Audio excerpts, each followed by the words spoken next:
est une petite association qui n'a pas de prétention, mais qui a une ambition, c'est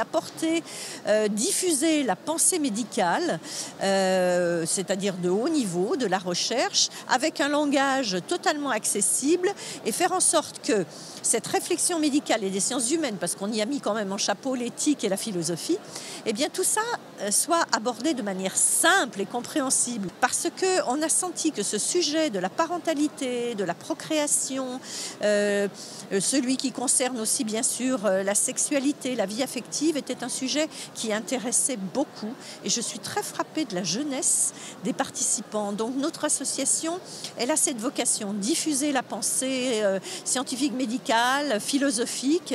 à l'ensemble de la population pour faire le point en permanence et puis pour avancer pour ce grand projet de bien vivre ensemble.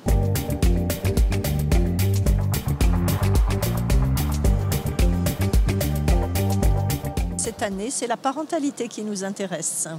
avec bien sûr tout ce que cela comporte en amont pour les parents qui souffrent peut-être de handicap et qui ont un désir d'enfant,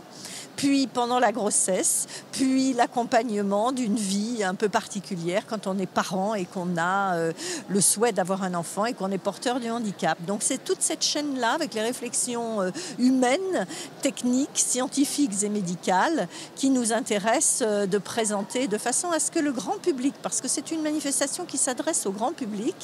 sente bien entendu à la fois les difficultés que rencontrent les personnes handicapées et à la fois la richesse d'une vie qui peut être encore enrichie par le bien vivre ensemble.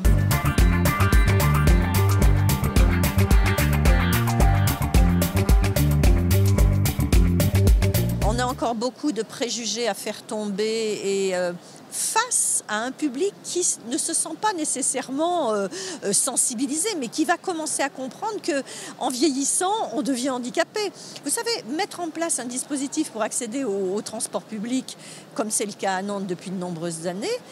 c'est favoriser bien sûr l'inclusion des personnes en fauteuil, mais aussi de la mère de famille qui promène son enfant dans une poussette, mais aussi la personne vieillissante qui est moins diligente à monter dans un tramway par exemple. Et on commence à prendre